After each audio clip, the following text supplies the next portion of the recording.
Selamat datang. Kau dah diterima kerja shift malam di restoran makanan segera terkemuka di Malaysia. Kau sorang jaga kedai.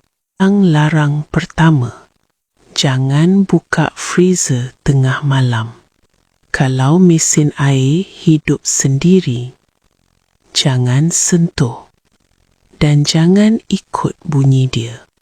Kalau ada tray atau burger gerak sendiri atas konveyor, jangan angkat, jangan betulkan. Kalau kau dengar suara pelanggan, ketuk pintu, panggil dari luar. Padahal kedai kosong, jangan buka bila monitor POS menyala sendiri. Tulisan dia cuma satu. Employee aktif. Nama kau. Pukul 3 pagi, lampu dapur berkelip-belip. Jangan pandang lama-lama. Dan jangan tekan mana-mana switch. Bukan semua order ni nak dihantar. Ada yang cuma nak kau sedar. Gerai nasi lemak hujung jalan. Jam dah menunjukkan 2.15 pagi. Amran baru habis kerja shift malam di kilang. Perut lapar, tapi semua kedai dah tutup. Dia lalu jalan lama ke rumah. Jalan sunyi dekat kawasan kampung lama. Tiba-tiba, dia ternampak satu gerai kecil tepi jalan. Ada papan tanda, nasi lemak hujung jalan, panas-panas malam ni. Gerai tu terang dengan lampu minyak. Ada seorang makcik bertudung labuh tengah bungkus nasi lemak. Bau sambal dia harum betul. Nasi masih berasap. Amran pelik. Jam dah hampir 2:30 pagi, tapi makcik tu senyum mesra. "Ambillah adik, baru siap ni. Murah je, RM1." Amran duduk makan situ juga. Nasi lemak tu sedap, tapi rasa sambalnya lain macam. Sejuk, macam baru keluar peti ais.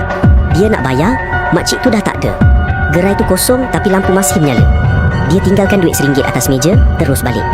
Dalam perjalanan, dia sempat pandang cermin sisi motor. Gerai tu dah gelap, macam tak pernah ada pun tadi. Keesokan paginya, Amran lalu jalan sama. Tapi yang dia nampak cuma tapak tanah hitam dan serpihan kayu hangus. Ada penduduk kampung beritahu, gerai nasi lemak tu dah terbakar 5 tahun lepas. Makcik yang jual pun meninggal, terbakar sekali dengan gerainya. Amran terdiam. Bila dia buka beg plastik nasi lemak yang tinggal semalam, dalamnya cuma abu dan tanah hitam. Malam itu, hujan turun rintik-rintik di sebuah desa kecil.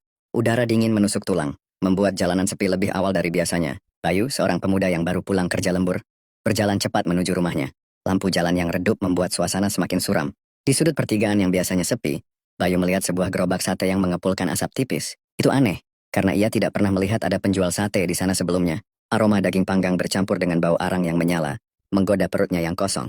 Gerobak itu tampak tua. Kayunya mulai lapuk, catnya mengelupas dan roda di bagian belakang terlihat goyah. Namun yang paling menarik perhatian Bayu adalah si penjual sate. Seorang pria tua dengan wajah pucat, matanya sayu, dan bibirnya nyaris tak bergerak. Pakaiannya lusuh, seperti sudah lama tidak diganti. Bayu mendekat. "Satenya, Pak?" tanyanya sambil memasukkan tangan ke saku celana. Mencari dompetnya. Tukang sate itu tidak langsung menjawab. Ia hanya menatap Bayu beberapa detik, lalu mulai menusukkan daging ke tusukan bambu.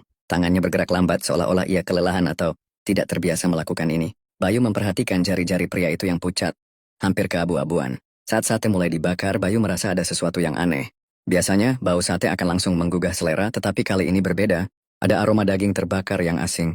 Bukan bau kambing, bukan ayam, dan bukan sapi. Ia menelan ludah, mencoba mengabaikan firasat buruknya. "Sudah lama jualan di sini, Pak?" tanyanya untuk menghilangkan kecanggungan. Tukang sate itu menoleh pelan, matanya kosong.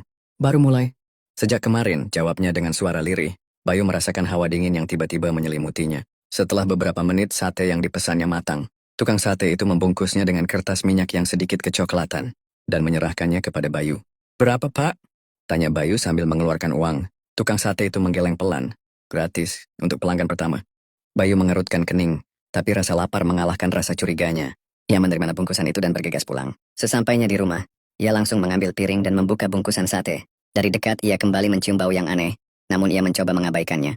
Ia mengambil sepotong sate, meniupnya sedikit lalu menggigitnya. Saat mulai mengunyah, Bayu tiba-tiba merasakan sesuatu yang aneh di lidahnya. Teksturnya tidak seperti daging sate biasa, lebih kenyal, lebih alot. Dan ada sesuatu yang keras menyelip di antara giginya. Dengan cepat ia meludah, dan mengambil benda kecil yang terselip di mulutnya. Ketika ia melihatnya di bawah lampu terang, tubuhnya langsung membeku. Itu sebuah kuku. Kuku manusia. Jantungnya berdegup kencang. Dengan tangan gemetar, ia menatap sisa sate di piringnya. Ia mulai memperhatikan lebih detail. Dan kali ini perutnya terasa mual. Potongan daging ditusukkan itu tampak aneh, dengan serat yang tidak wajar, dan beberapa bagian masih memiliki kulit tipis yang sedikit menghitam terbakar. Bayu melompat dari kursinya, berlari ke tempat sampah dan membuang semua sate itu. Ia muntah-muntah, napasnya tersengal. Malam itu, ia tidak bisa tidur. Wajah pucat tukang sate itu terus menghantui pikirannya. Namun yang lebih menyeramkan adalah, keesokan harinya di berita pagi, ada laporan tentang seorang pria yang ditemukan tewas. Tubuhnya termutilasi, potongan tubuhnya hilang. Nama korban itu adalah pelanggan pertama tukang sate yang misterius. Bayu tidak bisa berhenti memikirkan sate yang hampir ia makan tadi malam. Ia merasa mual setiap kali mengingat tekstur dagingnya dan potongan.